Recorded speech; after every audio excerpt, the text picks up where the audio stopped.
85 miles southwest of Salt Lake City, the pavement simply ends. Beyond a heavily fortified gate lies a vast alkaline wasteland framed by the jagged peaks of the Cedar Mountains. Today, this sprawling stretch of the Great Salt Lake Desert is an eerily quiet expanse, save for the wind howling through rusting corrugated steel and the occasional patrol vehicle kicking up clouds of white dust. But if you were to stand on this exact spot in the mid-1940s, you would be standing in the center of one of the most technologically advanced, heavily funded, and fiercely guarded cities in the United States. It was a booming metropolis built overnight. It had its own schools, its own theaters, its own police force, and thousands of residents. Yet, if you looked at a commercial map from that era, the city simply did not exist. This was Dugway. It was not a mining boomtown or a railroad hub. It was a shadow city, entirely dedicated to the engineering, production, and open-air testing of the most hazardous chemical and biological materials ever synthesized by human hands. Before we walk through the erased avenues of this desert fortress and examine the economic machinery that kept it hidden, take a moment to subscribe. If unraveling the lost infrastructure, forgotten corporate histories, and hidden architectural ruins of our world appeals to you, joining our community ensures you never miss an investigation into the places history tried to bury. In the frantic weeks following December 1941, the domestic landscape of the United States shifted radically. The sudden strike on Pearl Harbor triggered an unprecedented mobilization of federal resources. The War Department, operating out of rapidly expanding offices in Washington, faced a massive logistical crisis. Intelligence reports, many of them exaggerated or poorly translated, suggested that hostile powers were aggressively stockpiling chemical munitions and biological agents. To counter this perceived threat, American military planners decided they needed a testing facility of unprecedented scale. They needed a place to develop and detonate hazardous payloads that were entirely incompatible with populated areas. They needed total, unquestionable isolation. They found their blank canvas in the deep desert of Utah. The region was a harsh, unforgiving basin, a geologic remnant of the prehistoric Lake Bonneville. It was a landscape of crusted salt flats, sparse sagebrush, and extreme temperature fluctuations. To the bureaucratic mind, sitting in a classified boardroom on the East Coast, it was entirely expendable. Using aggressive eminent domain procedures, the federal government systematically seized over 1 million acres of this land. To put that monumental land grab into perspective, the military carved out a sovereign black site larger than the entire state of Rhode Island. Local ranchers who held grazing rights were quietly paid off or legally evicted under the broad authorities of wartime security. Within weeks, the invisible borders were drawn, enforced by armed patrols and strict no-fly zones. Constructing a modern city in a hostile wasteland required a staggering injection of capital. Operating with absolute impunity, generals and defense contractors bypassed standard congressional oversight. They utilized emergency wartime authorizations to pour the equivalent of billions of modern dollars into the salt flats. The logistics were a marvel of industrial planning. Contractors hauled hundreds of thousands of tons of concrete, reinforced steel, and specialized laboratory equipment over the treacherous mountain passes. They laid hundreds of miles of paved roads that connected to nothing but other secret installations. They drove massive iron pipes deep into the arid earth to tap prehistoric aquifers, securing an independent water supply for a population that technically was not there. But building the barracks and the mess halls was only the beginning. The real architectural focus of Dugway was being constructed in sealed, environmentally controlled zones, setting the stage for a sprawling industrial complex that would soon house the most ambitious scientific projects of the era. By late 1942, Dugway Proving Ground was fully operational, disguised under the administrative umbrella of the Chemical Warfare Service. The personnel arriving at the gates were not standard infantry. They were elite chemists, meteorologists, and structural engineers recruited directly from Ivy League universities and private industrial firms. Imagine being a 25-year-old mechanical engineer in 1943. You receive a train ticket to Salt Lake City, sign a stack of legally binding non-disclosure agreements, and board a bus with blacked-out windows. When you step off that bus, you're standing in a high-tech oasis in the middle of nowhere, surrounded by laboratories equipped with advanced ventilation systems and containment chambers that far exceeded anything available in the civilian sector. To the outside world, this massive workforce vanished into thin air. Mail was routed through an anonymous post office box in Salt Lake City. Residents were strictly forbidden from discussing their work, their specific location, or even the weather patterns with their families back home. The town operated on a strictly localized economy. The military provided all housing, food, and entertainment, funding recreational bowling leagues and movie screenings through unvouchered defense accounts. This self-contained ecosystem was a brilliant piece of urban planning, specifically designed to eliminate any need for the residents to interact with neighboring civilian communities. It was a highly funded, gilded cage, ensuring that the daily industrial operations remained absolutely invisible to the American public. And those operations were staggering in their scope. Dugway was designed to be the ultimate proving ground for offensive chemical and biological applications. In the sealed bunkers and highly pressurized laboratories, scientists worked with weaponized strains of anthrax, tularemia, and highly volatile industrial agents like phosgene gas. But laboratory testing was merely the first phase of the mandate. The entire purpose of seizing 1 million acres of desert was to observe how these hazardous agents behaved in the open air. The military planners were about to turn the pristine dunes of Utah into an active, open-air laboratory, driven by an ambitious assumption that would soon prove to be structurally flawed. Fleets of bombers routinely took off from heavily guarded local airstrips, their bays loaded with specialized munitions. Instead of high explosives, these heavy steel casings were meticulously calibrated to burst at specific altitudes, releasing vast clouds of hazardous aerosols.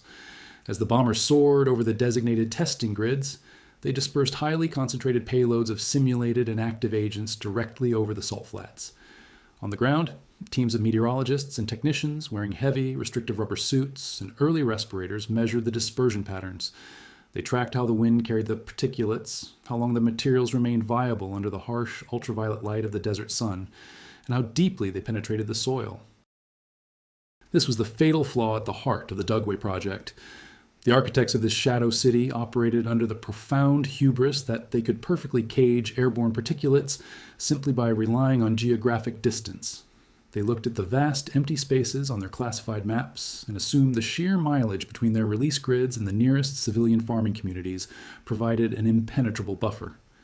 They treated the entire ecosystem as a disposable laboratory, confident that the surrounding mountain ranges and the harsh desert climate would act as a natural, unbreakable quarantine zone. Week after week, month after month, thousands of tons of undocumented toxic munitions were deployed across the landscape. The sheer volume of material introduced into the environment was an unprecedented logistical feat.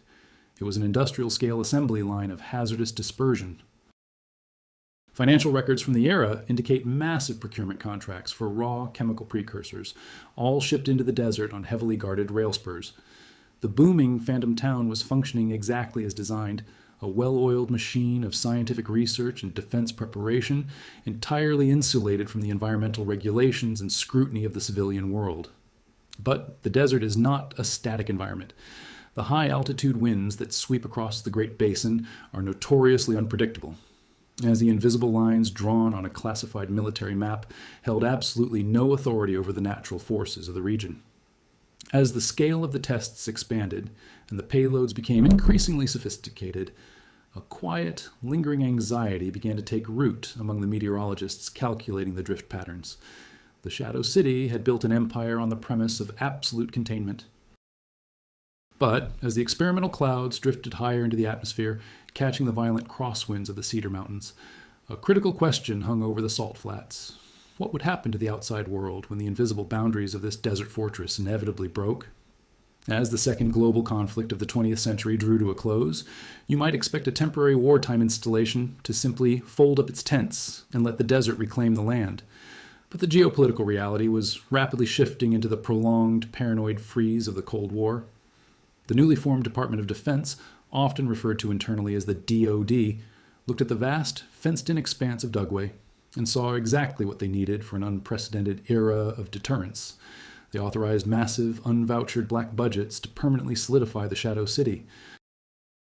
These were funds deliberately buried deep within generic federal infrastructure bills, shielding the true scale of the spending from congressional oversight. The temporary barracks and dirt paths of the early 1940s were completely overhauled, replaced by a sprawling architectural footprint that rivaled major metropolitan expansions. Look closely at the procurement records from 1950 to 1955, and you will see an absolute masterclass in isolated urban planning. Contractors built permanent brick subdivisions and heavily sanitized schools for the dependents of elite scientists. They laid down lush, artificially irrigated lawns, constructed entirely new bowling alleys, and built commercial-grade utility plants designed to operate completely independently of the national grid. This was no longer just a proving ground. It was an autonomous mega-complex, a fully functioning, highly classified American town funded by infinite defense spending.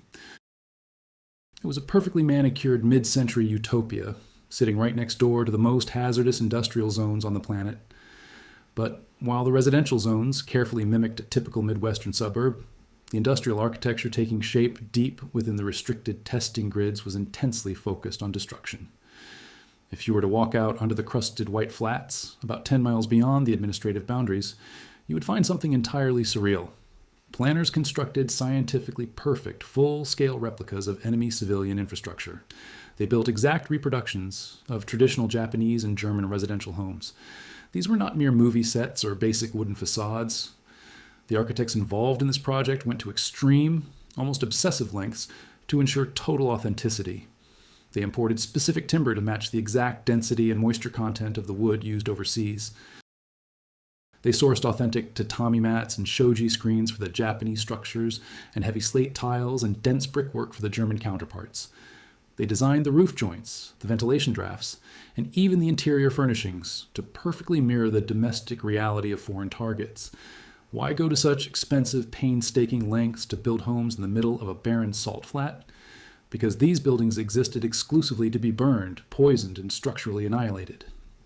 Defense engineers needed to know exactly how experimental incendiary clusters and highly penetrating chemical gases would behave if dropped on real urban centers. From the safety of reinforced concrete observation bunkers, scientists would trigger payloads over these replica roofs. They meticulously measured how long it took for the resulting infernos to reach peak temperatures, or how effectively toxic aerosols seeped beneath the window frames and floorboards.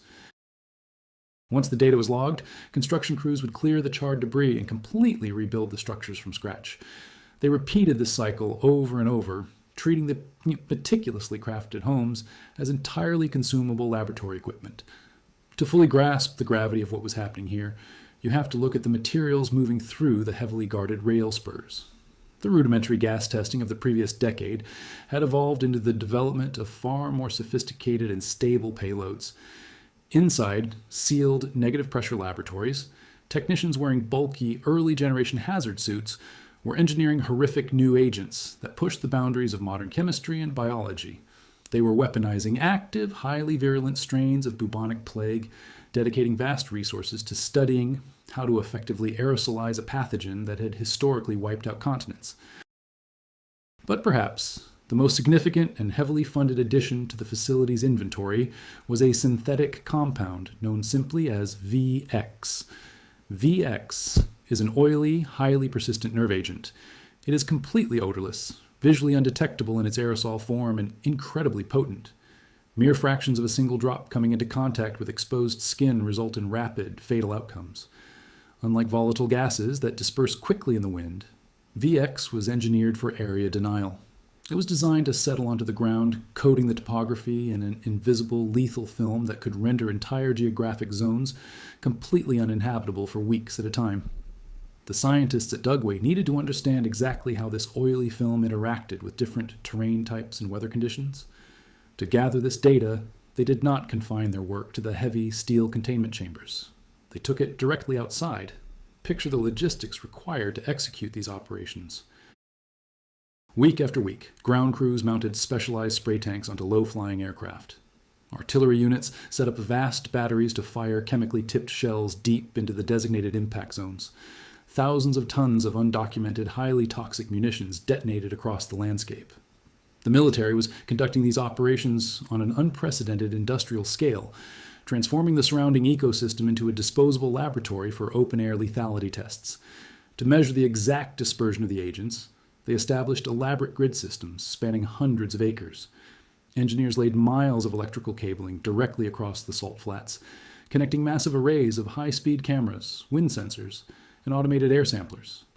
They placed caged livestock, often thousands of sheep, rodents, or specially bred laboratory animals, at measured intervals along these grids to monitor the precise downwind effects of the toxic clouds. After a test was conducted, specialized recovery teams and heavy protective gear would venture into the contaminated zones. They meticulously documented the heavy losses, logging data on mortality rates, time elapsed until fatal exposure, and the depth of soil saturation. They believed they were in total control of their environment. The sheer institutional momentum of the project, combined with the extreme secrecy of the Cold War, bred a dangerous level of confidence. When you are operating with unlimited funding, shielded by absolute classified status, and completely exempt from civilian environmental oversight, the standard parameters of acceptable risk become severely distorted. The primary assumption keeping this entire operation running was geographic isolation. The architects of Dugway believed that the vastness of the Great Salt Lake Desert, surrounded by the jagged peaks of the Cedar Mountains, acted as an impenetrable natural quarantine zone. Yet, the physical reality of atmospheric science cannot be classified, and it cannot be contained by armed guards or chain-link fences. The massive volumes of chemical agents and biological simulants being dispersed were not simply vanishing into the ether. They were settling into the alkaline dust. They were baking into the crusted earth under the harsh summer sun, and they were inevitably being swept up by the intense, unpredictable wind currents that funnel through the nearby valleys. For years, the military managed to keep this escalating environmental footprint successfully hidden from the oblivious citizens living just over the mountain ranges. Local ranchers, grazing their herds on the periphery of the base boundaries, went about their daily routines, completely unaware that heavily armed jets loaded with weaponized nerve agents were banking through the airspace just miles away. They assumed the distant thuds echoing across the basin were standard high explosive artillery exercises, not massive clouds of synthetic poisons drifting down toward the valley floors. But a system built on open-air toxic dispersion is inherently volatile.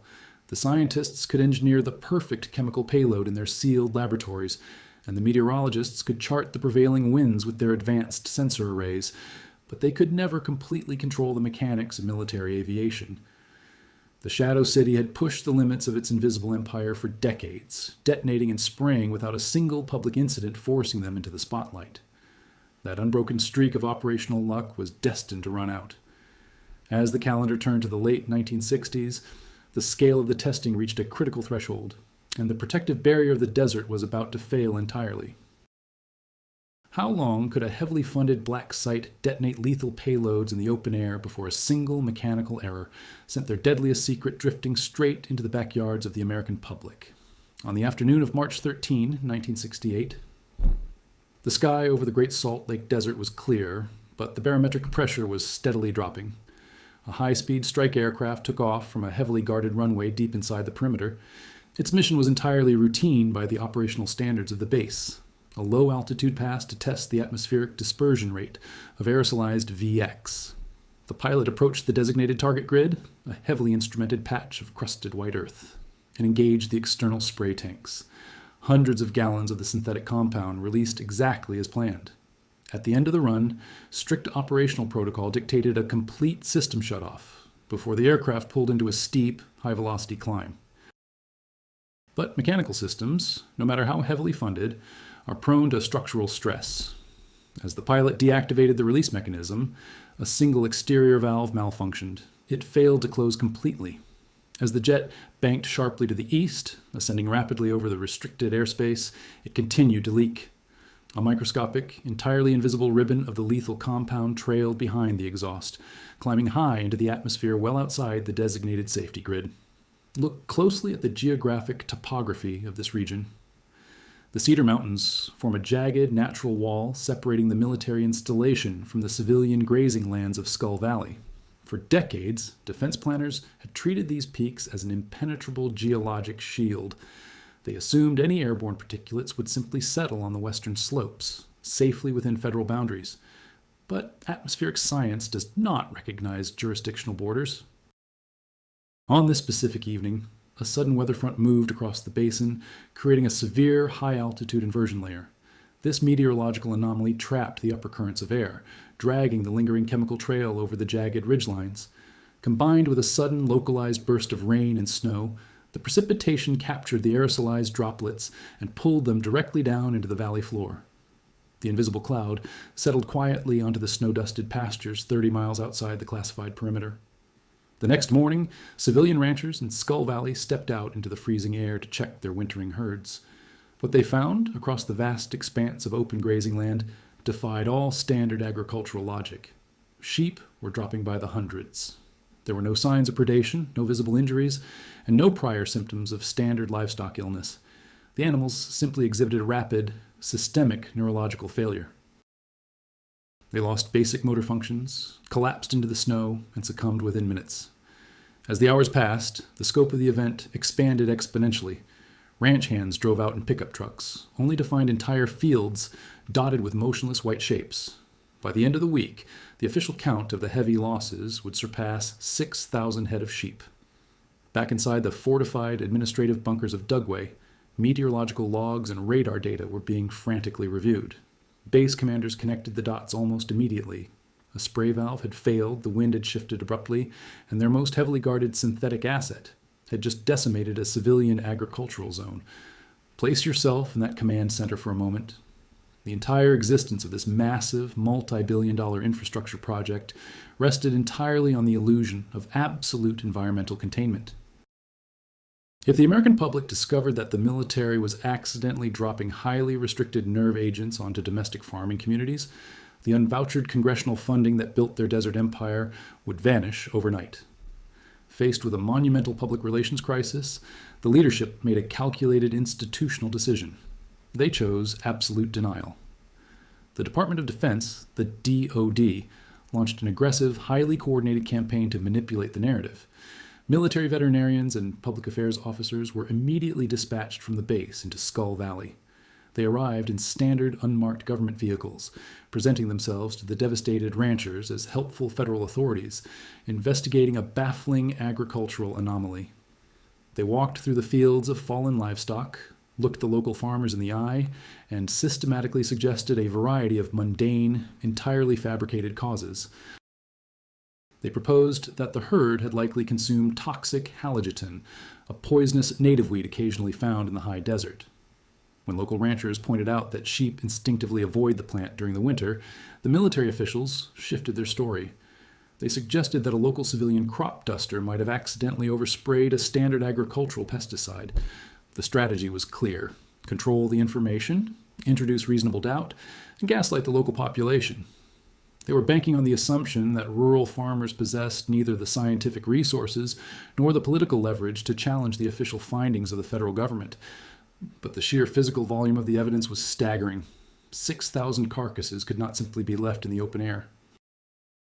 The spring thaw was approaching, and the decaying livestock threatened to attract immense state scrutiny, not to mention a severe secondary public health crisis if the chemical agents seeped into the local watershed.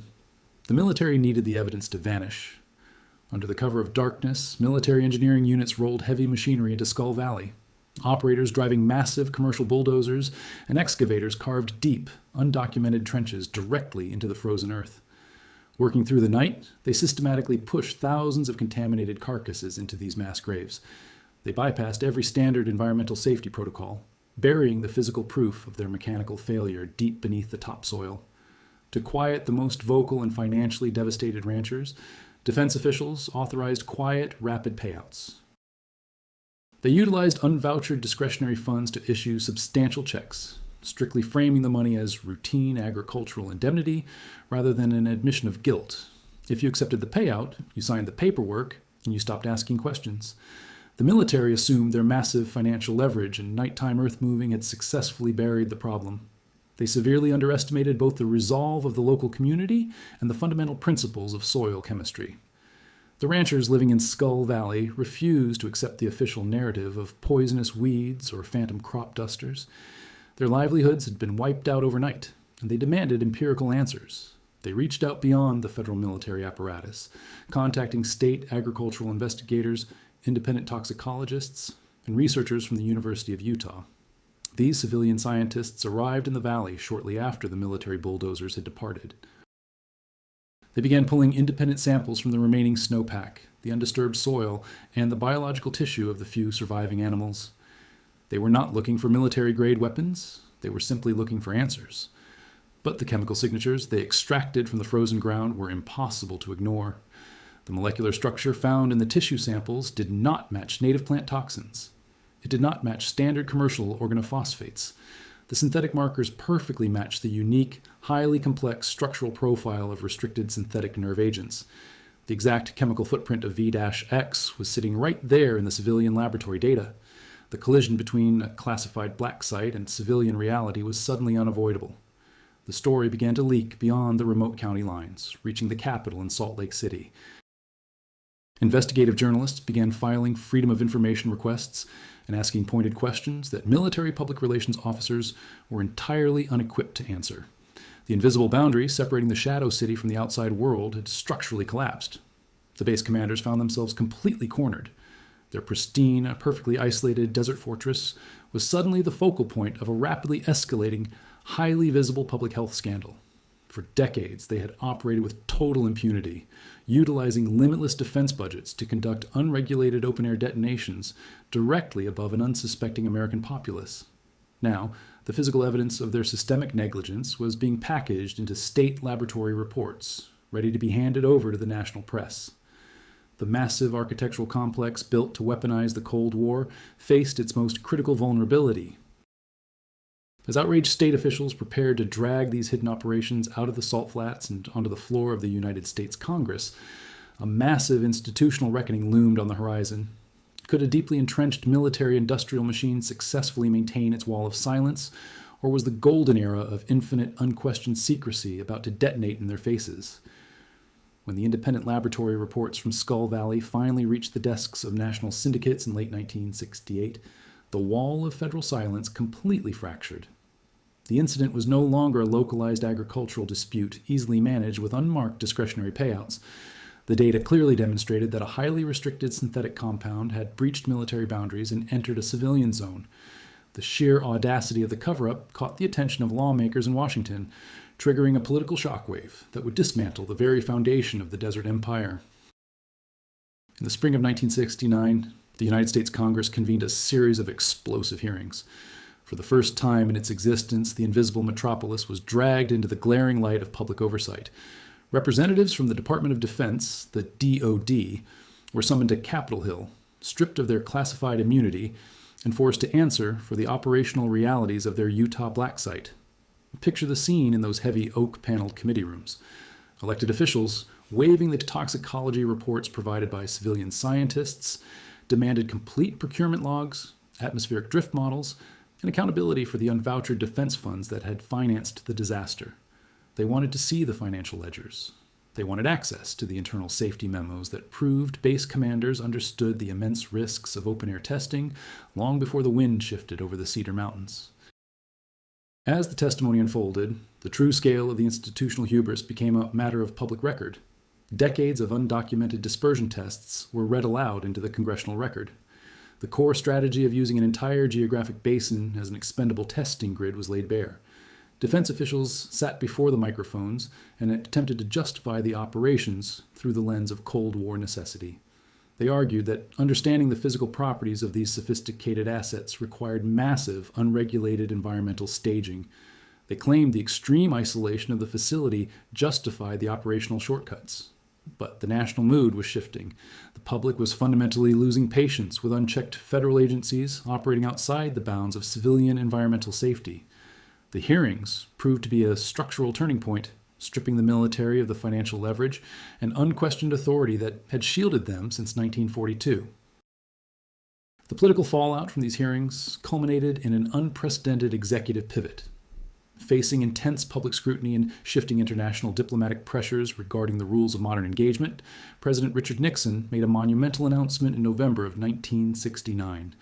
Standing before the press, he formally renounced the offensive biological weapons program of the United States. With a single administrative stroke, he directed the military to destroy its existing stockpiles and restrict all future research strictly to defensive countermeasures and hazard detection. For the thriving mega-complex of Dugway, this executive order was an absolute economic catastrophe.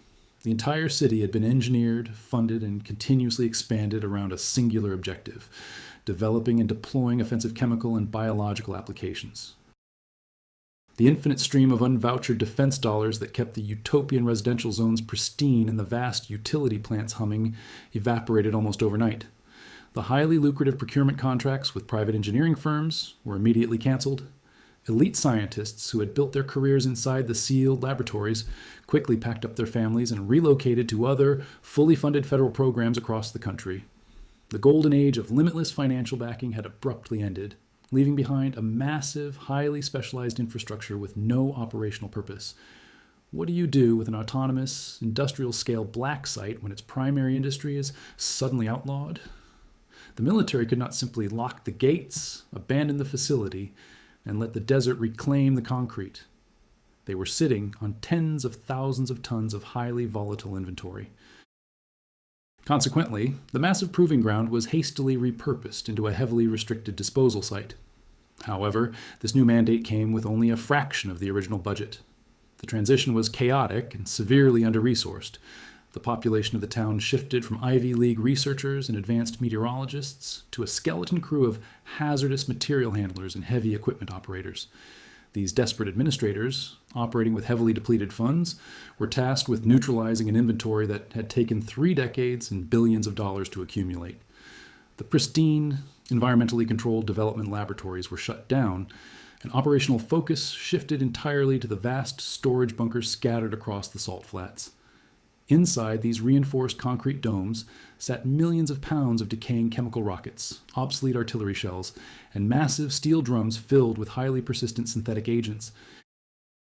Consider the physical reality of a chemically tipped artillery shell manufactured in 1955.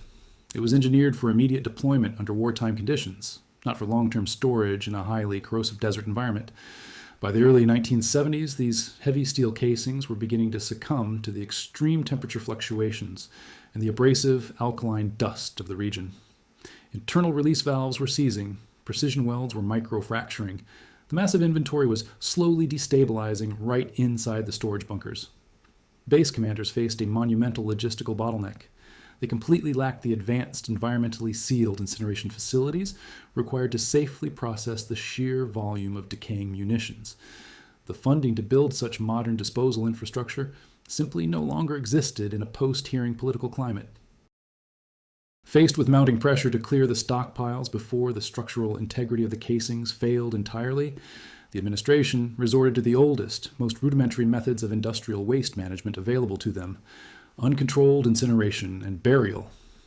Look closely at the topography just a few miles south of the main administrative campus. Heavy commercial earth movers were once again brought in, this time to carve deep, entirely unlined trenches directly into the desert floor. Logistics crews wearing heavy rubber protective gear loaded thousands of obsolete munitions onto flatbed trucks and hauled them out to designated burn pits. They stacked the aging rockets into massive piles, drenched them in industrial accelerants, and ignited open-air fires. Thick, dark columns of smoke rose steadily above the salt flats, carrying unknown volumes of toxic byproducts and partially consumed chemical agents directly into the atmosphere. But fire could not safely consume everything. The immense top-down pressure to rapidly eliminate the Cold War stockpiles led to severe operational shortcuts. Thousands of barrels containing contaminated industrial solvents, heavy metals, and degraded chemical agents that could not be incinerated were simply shoved into the deep trenches and covered with a thin layer of topsoil. There were no synthetic geomembranes installed to prevent leaching. There were no long-term, structurally reinforced concrete vaults poured to contain the runoff. It was a rapid, grossly underfunded effort to hide a monumental liability beneath the surface. This hasty disposal strategy ignored a critical geographic reality of the Great Salt Lake Desert. Beneath the crusted, arid topsoil lies a complex, shallow prehistoric aquifer system. As the years passed, the heavy steel drums buried in those undocumented trenches inevitably began to rust. The harsh, highly alkaline soil of the basin slowly ate away at the metal. The toxic legacy of the Shadow City was no longer just drifting unpredictably through the air. It was slowly migrating downward, seeping quietly into the local water table. The physical infrastructure of the town itself mirrored this rapid, systemic decay. Without the massive injection of annual federal capital, the civic maintenance budgets were drastically slashed. The artificially irrigated lawns of the residential zones turned brown and died as the commercial utility plants were scaled back. Entire blocks of specialized testing facilities were padlocked, their advanced ventilation systems powered down and abandoned to the elements. The relentless desert wind stripped the paint from the carefully manicured mid-century subdivisions, and sand began to aggressively accumulate across the paved avenues that were once strictly patrolled by military police. The once booming epicenter of American defense research had been reduced to a struggling maintenance depot, frantically trying to sweep decades of highly hazardous mistakes under the rug. The absolute secrecy that had once protected their unlimited funding now served only to obscure the massive environmental liability slowly dissolving into the earth. With the workforce decimated and the vast testing grids left to rot in the harsh sun, the true cost of their invisible empire was finally settling into the soil. But as the steel casings continued to rust away in the silent, undocumented trenches, a horrifying reality began to emerge. The facility might have lost its budget and its mandate, but the synthetic materials they buried were scientifically engineered to survive for generations. Just how massive is the toxic footprint left behind in this desolate expanse? And what happens when the forgotten remnants of an obsolete war finally push their way back to the surface? Drive southwest from the Great Salt Lake today, and the isolation hits you long before you reach the perimeter. The highway narrows, the civilian traffic disappears entirely. By the time you approach the fortified main gate, the sheer, crushing scale of the surrounding basin completely dominates the horizon. This is not the bustling, highly classified metropolis of the 1950s. The boomtown era is entirely over. Today, the epicenter of American biological and chemical research is a shrinking, heavily weathered ghost town, clinging to the edge of an apocalyptic landscape. Pass through the security checkpoints, and the reality of a collapsed defense economy is immediately apparent. The vast residential subdivisions that once housed elite scientists and their families sit largely empty. The manicured, artificially irrigated lawns have long since died, replaced by encroaching sagebrush and crusted alkaline dirt. The mid-century utility plants and recreational bowling alleys that were built with infinite black budgets are padlocked. Their roofs are sagging. Their paint is blistering under the intense ultraviolet light of the high desert. A skeleton crew of hazardous material handlers and security personnel still patrols the grid, but they are a fraction of the original workforce. They walk down silent, cracked asphalt avenues that were once strictly off limits to the outside world. The money is gone. The original mandate is illegal. What remains is a massive, decaying monument to 50 years of institutional megalomania. If you secure the proper clearance to venture beyond the crumbling administrative zones and drive out onto the restricted testing flats, you will find a landscape permanently scarred by the military-industrial complex. The extreme isolation of the region means that very few civilian structures were ever built here, but the physical remnants of the defense operations are scattered across hundreds of thousands of acres.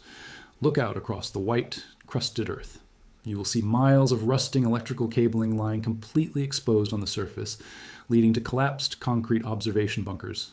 The high-speed camera mounts and automated air samplers that once tracked the atmospheric drift of synthetic payloads have been stripped of their valuable components. Only the heavy iron skeletal frames remain, leaning precariously in the relentless wind.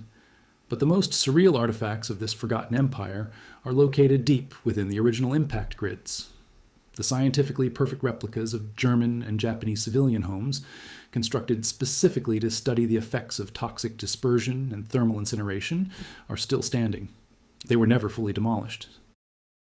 The specialized imported timber has been bleached entirely white by decades of sun exposure.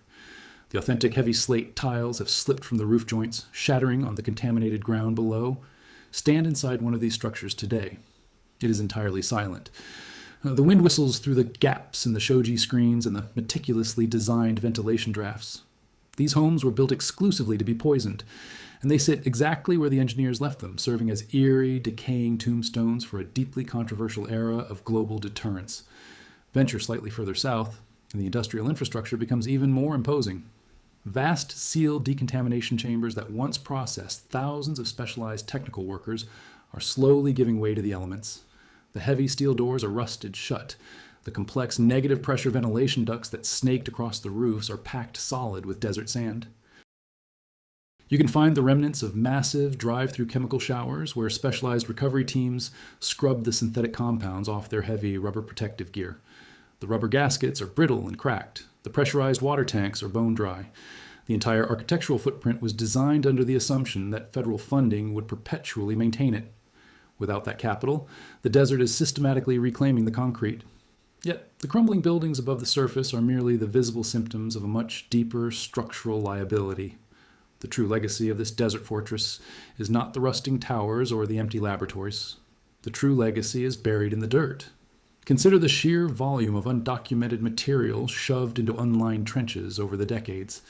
Millions of pounds of obsolete munitions, heavy metals, and degraded chemical agents were hastily pushed beneath the topsoil when the political mandate collapsed. The defense planners of the era treated the ground as an infinite sponge, assuming the arid climate would permanently lock the hazardous byproducts in place. They were fundamentally wrong. Beneath the crusted topsoil of the basin lies a vast, shallow prehistoric aquifer system. Over the past 50 years, the heavy steel drums and chemically tipped artillery shells buried in those trenches have inevitably corroded. The high alkalinity of the salt flats aggressively accelerated the rusting process. As the structural integrity of those casings failed, the highly toxic inventory slowly began to leak. It seeped downward, heavily contaminating the immediate soil before migrating into the water table. Today, plumes of industrial solvents and extremely persistent synthetic agents are slowly shifting beneath the surface of the desert, moving at fractions of an inch per year. The environmental reality of this subsurface migration is a logistical nightmare. Modern regulatory bodies, primarily the EPA, face an almost insurmountable challenge. You cannot simply dig up 1 million acres of contaminated desert. The financial cost of comprehensive soil remediation on this scale would easily surpass tens of billions of dollars. Instead, the current operations rely heavily on containment and monitoring. If you walk along the perimeters of the old disposal sites, you will see a vast network of modern groundwater monitoring wells. Technicians routinely lower specialized sensors hundreds of feet into the earth, pulling up fluid samples to meticulously map the subterranean spread of the toxins. They are playing a slow, incredibly expensive game of environmental defense, trying to predict exactly where the invisible underground plumes will travel next. This is the ultimate, inescapable irony of the entire operation. The Shadow City was built to engineer payloads capable of rendering foreign environments completely uninhabitable. It was designed to perfect the science of area denial. In the end, the only environment they successfully destroyed was their own. They permanently poisoned a massive geographic section of the American West in the name of national security. The invisible borders drawn on those classified maps in the 1940s are now very real, enforced not just by chain-link fences and armed patrols, but by the undeniable presence of lethal chemistry in the soil. The land can never be returned to the public domain. It can never be developed for commercial agriculture or civilian infrastructure. The federal government is permanently bound to this site, legally obligated to monitor the decay of their own obsolete assets for generations to come. The massive proving ground has essentially become a sovereign quarantine zone, locking away the mistakes of a bygone era. Stand on the edge of the cracked salt flats as the sun sets over the Cedar Mountains. The shadows stretch long across the crumbling observation bunkers and the vast, empty impact grids. It is a landscape defined by an overwhelming, profound stillness. But beneath the surface, the chemistry is still active. The rusting metal is still yielding to the earth. The ultimate cost of unchecked institutional hubris is slowly migrating through the groundwater, a silent reminder of the days when airborne death was engineered just miles from civilian homes. The booming metropolis of the high desert has faded into a poisoned wasteland, leaving humanity to wonder exactly when the forgotten remnants of these man-made plagues will finally push their way back to the surface,